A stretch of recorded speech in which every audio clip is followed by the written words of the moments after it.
Welcome to the Inside the Empire podcast. I'm here with my guest, Johnny Leon. Johnny, thanks for coming in. Of course. We appreciate having you. Johnny, he's the president and CEO of Oak Mountain Winery. Recently purchased it, how long ago now? 13 months now, to be exact. Okay, all right. 13 months on the dot.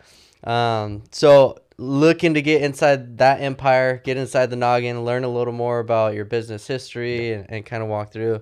I want to start right at the beginning. Where'd you grow up? Let's start there. Where'd you grow up? Well, I grew up in Chula Vista, California. It's a small little town in southern San Diego, and I loved it. We had a great time growing up in a three-bedroom house with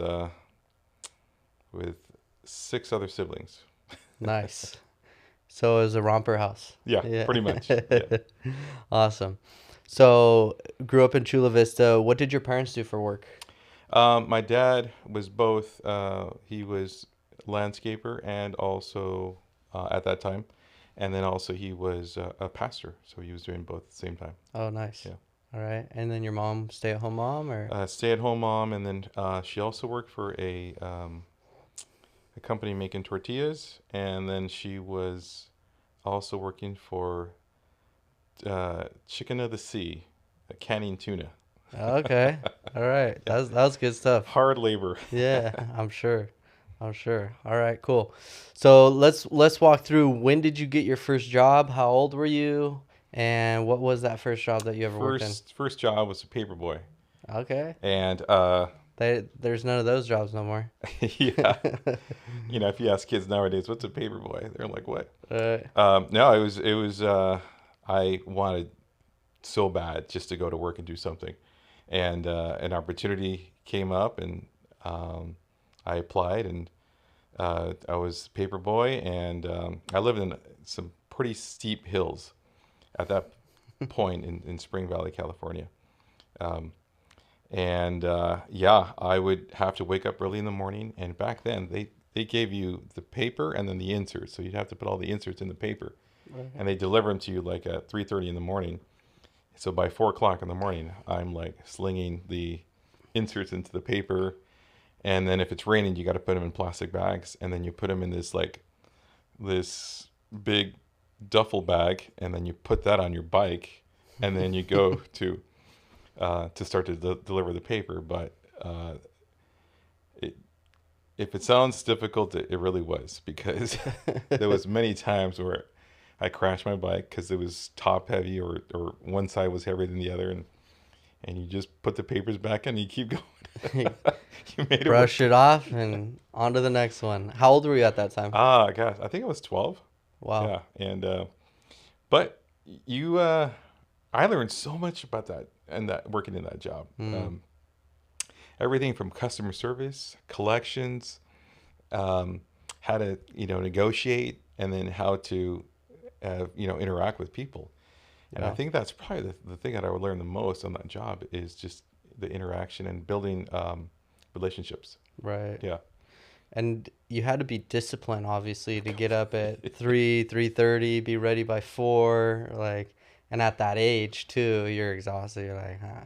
Yeah, I mean, that's the last thing you want to do when you're that age, is wake up early and start working. But I wanted, certain things. I wanted a brand new bike, and I wanted, and my mom's like, if you want something, you got to earn it. So That's right. I got tired of asking neighbors if I could cut their grass and stuff like that. I'm like, okay, this is a good way of doing it. That's It was awesome. tough. It was tough. Yeah. So roll me into now your second job. What'd you do after becoming a paperboy? After that, I worked for an upholsterer, and he needed basically just a hand to deliver furniture that's already been repaired and fixed. And then so some of them were restaurants, some of them were bars, some of them were residential. So he would upholster furniture, and then we'd go deliver it. So that was an after school job, right after, I think it was my ninth grade in high school. Yeah. Nice. Yeah. And so you learn customer service more, how to interact with people through that experience. A lot of How to labor. communicate. Had to communicate, and then customer service and sales as well for upsells and so forth. But more than anything, just being on time, and how to interact with, your peers. And I didn't know this at the time, but or I didn't really think about it. But the guy that I was helping out was drinking and driving the whole entire time. Wow. So he would stop and ask me if I wanted a soda or something, and he would get his mixed club sodas, and he would have a few of those. And as a, you know, I don't know, 14-year-old, I didn't really say much or think of, the repercussions or the danger he was putting me in, but I Right. just kind of did it. Rolled with Now it. when I think back, I'm like, oh my gosh, what was I doing? Like that was dangerous. Yeah, so dangerous. For And sure. driving all over San Diego with somebody who was drinking and driving the whole entire time. It was crazy. Right. That's a good lesson, kids. Don't drink and Yes, drive. never, never. Adults also don't Also, drink and drive. Putting kids in danger out here. So that you're 14, you're hmm about to go into high school, or maybe you're a freshman in high yeah. school at that point. And then where'd you roll into after that? So after that, I played some sports. I dabbled in baseball and wrestling, and I loved it. It was great. I learned a lot. And then I started to, think about, okay, what am I going to do after high school? So, I started thinking about, do I go to the military? Do I go into college? Hmm. So after looking into it, I'm like, I don't think the military is for me. I don't think, I support the military. I love the military. Yeah. But at that point, I didn't really have a direction to go into the military. So I chose not to. So I went to Southwestern College, a junior college in Chula Vista. And I was taking some courses there. And then I got a quote unquote real job at the Hotel Del Coronado. Oh yeah, everyone knows that spot. Yeah. It was a really cool experience. And that's kind of that dipped my toe into to working, or learning about wine. Mm. Yeah. What'd you do there? I worked the front desk and I was guest services, and I was able to start really utilizing my hospitality at that point of, Yeah. guest services and hospitality and customer service Yeah. and sales and so on. So Dealing with all the people with the headaches, huh? good, bad, and Good. indifferent. Yeah. Some people come in hot and excited. Some people come in cold and angry. I met a lot of movie stars and famous people, and it was pretty cool. But Yeah. those are usually the ones that were the most, I guess, difficult to deal with at the same time Right. because they're so, demanding. Yeah. Demi Moore was very nice. Um, Terry Bradshaw, an awesome guy as well. But yeah, there was some difficult. I won't name them. Extremely Throw them out. Let's throw them under the bus. No, Yeah. just kidding. Just kidding. But it was a really cool experience during that time. At that time, it was President Clinton came to Hmm. the Hotel Del, and I was just mesmerized by, like, when a president comes to a hotel, the amount of work that goes into that is crazy. Right. Like a month in advance, they were doing all kinds of things. A week before that, they had video cameras everywhere. They had the president staying in the second floor, and then they had Secret Service above them, Secret Service below him, and Secret Service on the sides to make sure that he was fully enclosed. And the amount of Secret Service that were there was astounding. Right. I also learned that when the Secret Service check in, they don't have to pay taxes on anything. So I was like, interesting. They didn't have to pay taxes because they're using our tax money. Exactly. Like, But that was we'll pretty save a little crazy. money. That was a pretty crazy experience to see that, and then the amount of people that show up for something like that is crazy. Right. Yeah, you thought Justin Bieber was famous. Different Wait kind till of the famous. president rolls in, huh? That's awesome. So that was straight out of high school. You worked there for how many years? Yeah, I worked there for about 2 years. 2 years. Yeah. Nice. That's good experience Yep. on a higher corporate level and learning Yeah. customer service. I learned customer service, sales, and learning how to really use my skills and kind of watch them grow and learn new things.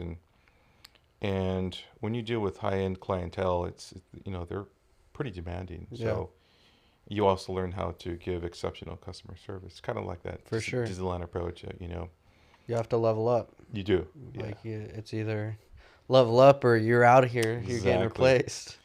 Yeah, I mean that hotel is renowned. Yep. It's built in 1888. It's got a bunch of really cool things. There's a couple of haunted rooms as well, so it's pretty crazy. Nice. Um, but you have to learn a lot to be able to work there and to really hone in skills. And I learned a lot working at the Hotel Del. That's great. And then where were you led after that? After that, I continued down that hotel path for a little while. I worked at the La Jolla Beach and Tennis Club. Hmm. There, I learned more about that, and I was in management at that point. I was the supervisor at the La Jolla Beach and Tennis Club, and that was really cool. Working right on the ocean. Nice. They have a couple hotels that are affiliated with them, the Sea Lodge and also the Marine Room, a really beautiful restaurant, and they were all right on the bay, so it was really cool. Nice. Yeah. Right on. And then after all your experience in the hospitality world, you got into a different industry, right? So yeah, I started I started looking at other industries that now that I was in management, I wanted to kind of look into other things. So I started working at College Loan Corporation. They did Title IV loans for students that had loans, student loans, and we would consolidate them. Hmm. So it wasn't very fascinating, but it was nonetheless a business. There's big demand there. There's a demand there. There's a lot of people with a lot of student loans. Yeah. So they would do a consolidation, and they would also affiliate themselves with schools across the nation. So it was a pretty big business at that time. So I ran the customer service department as a manager, and then eventually sales in that department. Nice. And so you probably started learning a lot about financing and just the financial piece and component of business at that point. Yeah, right? and operations and Yeah. really running the behind the scenes of a team and building a team and meeting goals and so on. Right. So I learned a lot as well. That's in that great. job. How long did you do that one for? That was about 4 years there. Okay. Awesome. Yeah. And then following that, Then I decided to get into the real estate game, and that's when I moved here to Temecula, California, and I started. what year was this? I believe it was '05. 05. Yeah. Okay. And during that time, there was, real estate was doing really well, Yeah. and you could still buy a home relatively. It was inexpensive to buy a home in Temecula, Yeah. And they were giving out money. and they were just, if you had a pulse, you could pretty much get a loan. Right. And there was a lot of Mickey Mouse loans at that time too. So option arms and a bunch of stuff that was just ridiculous at that time. So yeah, I mean the prices started to inflate big time quickly, and but I mean during those few years it was amazing. Yeah. Be able to do that many loans that quickly, and the financing was really easy up until 2008. Yep. That's when everything changed. Right. So at that time, were you doing like fix and flips? Were you just doing I was doing it holding all. I was doing real estate. I was doing loans. I was buying real estate, flipping it, renting it, you name it. I thought at that point, well, I found my career. I'm going to retire here in the next 10 years and life will be dandy. Right. But boy, was I in for. Then 08 happened. Boom. Yeah. It was a wake-up call. Yeah. It was a wake-up call. And we all knew it. We all heard, the bubble's going to burst and, Right. things are going to happen and Yeah. it's not going to be the same. Things are going to change. But after doing it for a few years, you're like, well, when it happens, it happens. Let's just keep riding this ride until it dies Right. out. And boy, did it. I remember coming to work one morning and a couple of my colleagues were gathered and just talking about what just happened. I think Merrill Lynch went down, or one of those big ones, home Yeah. savings and loans. Washington Mutual, one of those. I think it was Merrill Lynch. And, to a bank to collapse like that, we were like, what? What's going on? But even in the back of my mind, I'm like, that's okay. We'll get over this. We've been through other things. And Yeah. And at that point, we were funding, I would say, just personally, maybe 15, 20 loans a month, which is extremely Wow. a lot. It's a lot of Yeah. loans. And then everything else that I was doing. So, but you get scared, but you just think, okay, everything's good. Yeah. We're gonna The go through world's this. not The ending world's here. We're not gonna ending, be. right? Boy, was I wrong. And then it got worse, and then more banks started to collapse, and then more and Yeah. more, and then all of a sudden, it's like all those loans that I had in the pipe. Out of all of them, only one funded, and that was a manufactured home. That was a cash buyer.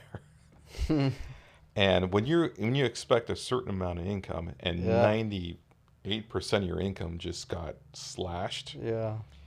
boy, you start to, you know, you start to talk to God in a whole different way. Oh yeah. For And sure. it was a wake up call though, and boy, I didn't think none of us in the industry knew that it was going to happen like to this To that degree. extent, yep. Yeah, 100%. You can't really prepare for something like that unless you are taking the warning signs and you start yeah, like running with it. But even still, like to wake up one day and boom, yeah, and boom, and boom, and within, months, it's a full 180-degree switch in the absolutely. economy. Yeah, switch, and then all of a sudden it's okay. What do we do now?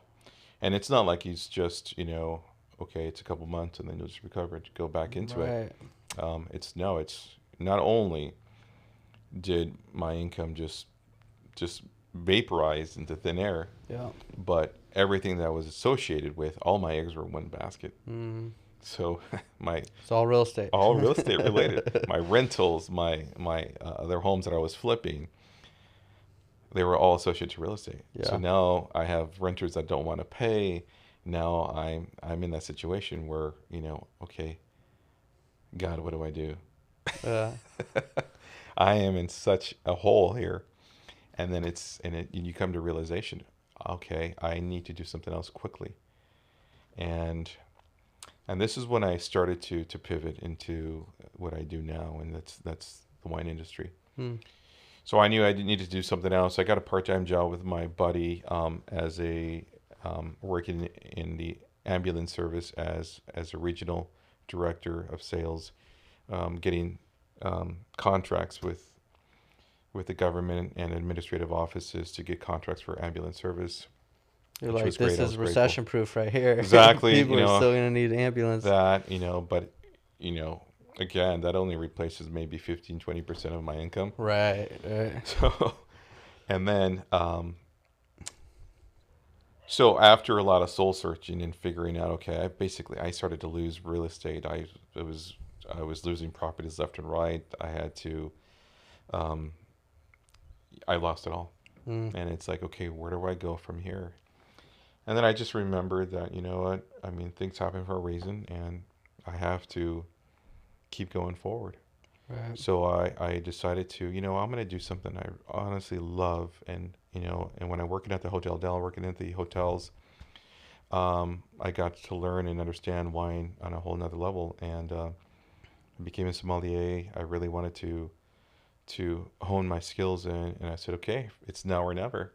So Yeah. I started in the bottom as a tasting room server at a winery just to get my feet wet, Mm.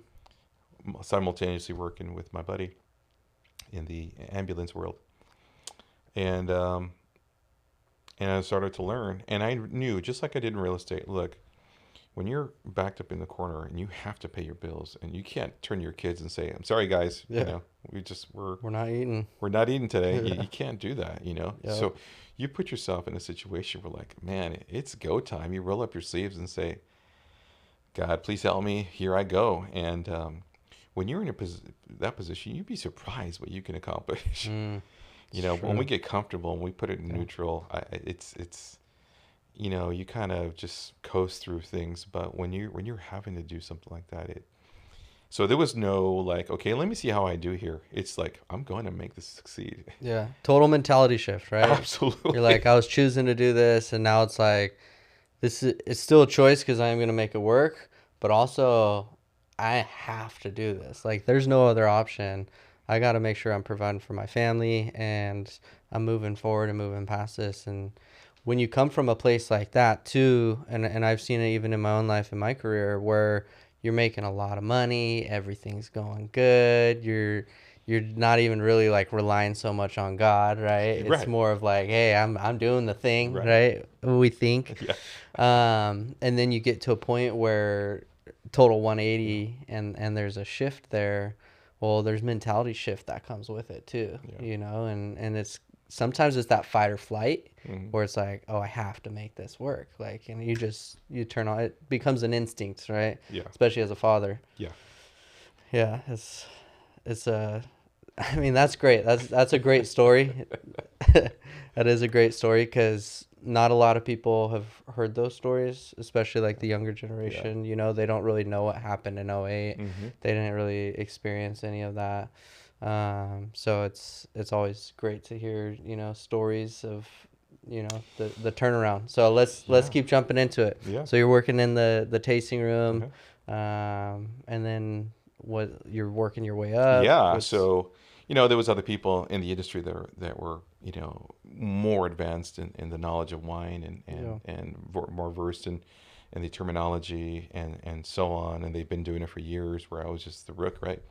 So I was perceived as, this guy doesn't know anything about what he's doing. And, Right. And I love to be in that position Okay. because I love to prove people wrong and, just to, not out of spite, more so just Yeah. like I love a challenge. So, I learned, I listened, I observed, and then I applied. And then when I applied it with my take on things. Sometimes you don't know you don't know how hard something is because someone told you that it's going to be hard. Right. So you just go in it with full, 100%, like I'm going to make this happen. And then people look at you like, that wasn't supposed to happen, man. That's the first time that's happened or whatever. Because when you tell somebody you can't do something, your mindset starts to take place like, oh, I guess this is extremely hard, so I'm not going to be successful at it. You start to already set your mindset to like, okay, well, I'm going to try it anyways. And then you don't give it your full commitment. Yep. Where I didn't. No one told me that I couldn't do this or that. So I said, let's go for it. I was number one in sales. I was number one in wine club signups. Nice. I was number one in not only weekly, monthly sales. So, after a while, the ones that have been there for a long time started asking me, okay, what's your secret? What are you doing? Right. And I was also doing tours, and I was best in sales in that. And trust me, it wasn't because I have some awesome gift. It has nothing to do with that. It has to do with that I'm fully committed and I'm going to make it work. I'm going to put my best foot forward every day. And that level of commitment is what really helped me. Yeah, 100%. A little sprinkle of favor of the Lord right there too. Completely. And, Completely. and definitely dedication and Yes. really putting your mind to it, Yeah. which is huge. A lot of people don't talk enough about mindset and the importance of mindset and really having a positive mindset, having an abundance mindset, removing self-limiting thoughts and beliefs, right? And really like working through the garbage that has been taught to us, whether it's from parents or from teachers or from friends and whoever your sphere of influence is. People don't talk about that enough, but I'm glad you just touched on it because mindset is huge. It is big, just like when you get the encouragement of someone saying, you can do this, and then you get you're willing to take a step, because you get that, people help you. But just the opposite, when someone says, you're not able to do this because of X, Y, and Z, then all of a sudden, even before you start, you already have so many things against you. Yeah. And if anyone wants to test it out there, I do it to my daughter all the time. I'd tell her the opposite. I'm always like, if she doesn't want to do something, she's scared, right? I look her in the eyes, I level at her, I'll go, drop to my knee. You're strong, you're courageous, you're strong, you're courageous. And then I tell her, repeat after me. I'm strong, I'm courageous, I'm strong. And I just repeat it, to get her mindset. And then she could do it. She could make that jump, or she'll ride her scooter down the bigger hill, or whatever it is that she's scared of. But it's the opposite. It's like there are parents out there that'll be like, oh no, honey, you're gonna get hurt. And then immediately the association mentally that they have with, dropping down that hill is like, oh, I'm gonna get hurt. Now they're scared. They're not gonna do it. It's the same thing as adults. We are just like children in that aspect. Is if you do have someone there telling you you can do it, or if it's the opposite, someone saying you can't do it, now it's like a challenge because you've mentally taught yourself like, hey, I actually go against the opposition, and when they tell me I can't do something, still a little bit of that childish, when mom says, no, don't do that, and you're like, oh, I'm doing it. Just like, going back to being a Paperboy, I mean, I was this little kid and an old bike, and, the papers were heavy. And I lived on a very, very, they called it Dictionary Hill for a reason. Dictionary Hill. But, you can't, when you have that just mentality of, I'm going to do this. Yeah. And, nothing stands in your way, even when obstacles come. So. Yeah, that's awesome. So jumping back into your story, now you've been working in the wine industry for a while. Where are we at next? So, so I get promoted to supervisor, then manager, then general manager. I get to oversee the property, and I get to see more of the operational side, and then I went to a bigger winery, where I was doing hospitality and operations, and in charge of all the areas that produce revenue, like the tasting room, like catering, like wedding and events. And then I started to do it simultaneously for multiple wineries. So and that was all out here in Temecula Valley. Nice. So it was great. I was able to see it from a different perspective on the way wineries run their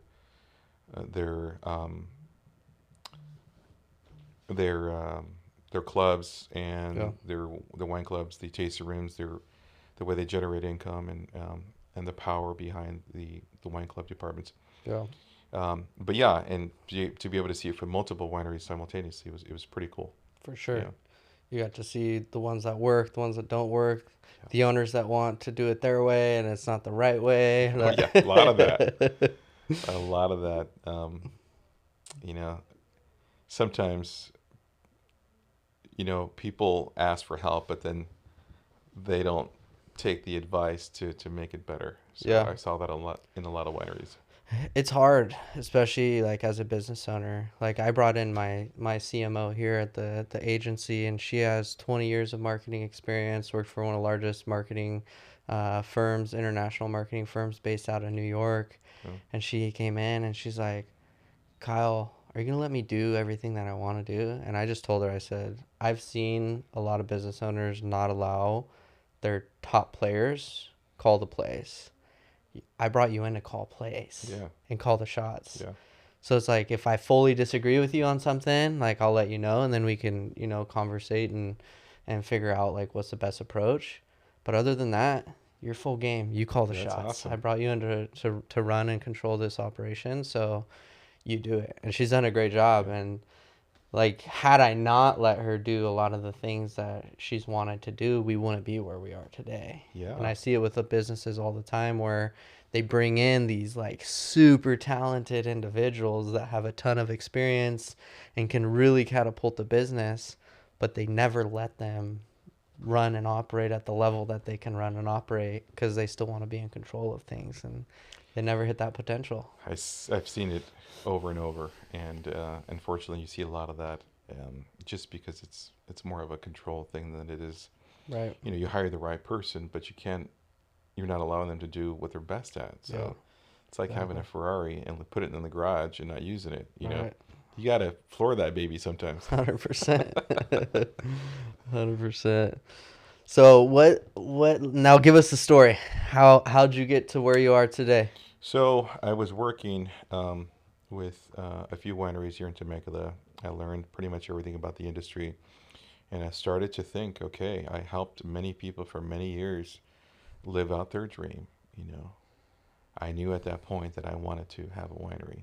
Right. Now it's just like, okay, how am I going to make that work, and what's the time frame? So I started building a business plan and started putting things together, and it seemed like it was just so far fetched and so out there. And you know, it was it was a dream of mine that I felt like it was just slowly slipping through my fingers. I had all the knowledge, I had all um, the data, I had, all the resources. Instead of saying, hey, you know, I'm dying here, I'm gonna miss you guys, she lined us all up, and she said she wanted to pray for us. That's the kind of person my mother was, Well, where she wanted to bless us in her last words. So we, one by one, kneeled down beside her, and we prayed our last prayer with her mother. And the moment she gave the last prayer, she passed away. wow. So I remember having that. And it's so funny because um, I was sad and I was really depressed for a while, um, missing my mom. My mom has Yeah. been a prayer warrior her whole life. Mm. She's always been the first one to pray, and always encouraged all of us, um, and so many people throughout her life. And then to have her taken away like that was really, like, a painful death. I always questioned why did she have to die like that and be, taken away so, relatively young, Yeah. comparably in her age. And and I always questioned God, why did that happen?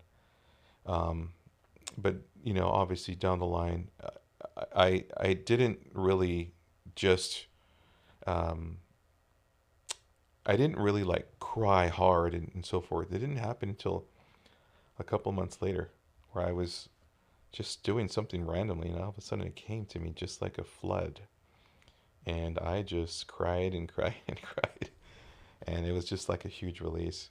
Mm. Um, and I was able to finally put that behind me. And I asked God for forgiveness at that point, just because I just had so much like angst, and but I was able to finally put that to rest. So that was the one of the things that really helped me, and then the other was during COVID. During COVID was a pivotal point for me. Yeah. It was okay. I know what I need to do. I have a business plan. I know I've always said I don't have enough time. Mm. Now is a good time to I got start all the time this. now. So every day I would go upstairs. I had a little gym. I would go upstairs and work out and just think of options. Just think, and pray.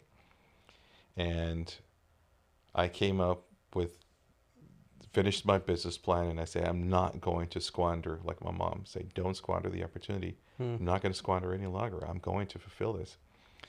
And I did. I, I, every day I would almost obsess over it Well, until it started to manifest. yeah. And I started just going and meeting and planning, and little by little, I met the right people. We came up with a good solid plan, and I started looking at property, and Oak Mountain Winery was for sale. A winery that had unique assets, Very unique. very unique, has a cave and has a distillery on site, Yeah. beautiful rolling hills, Mm. great restaurant, and we met with the real estate agent and started the process. How's it been?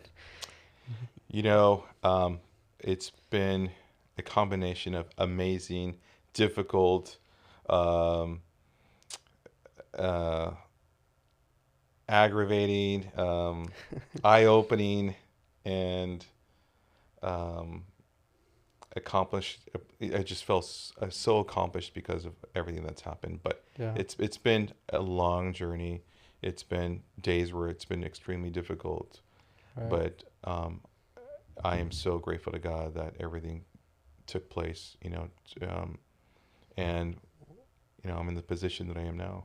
Yeah. I mean, there's been a huge mentality shift for you. You were running and operating other people's venues and their assets, you Yeah. know, and now you have an asset of your own, and you're able to really call the shots and do all the things and have the complete freedom almost Yeah. to be able to make those changes.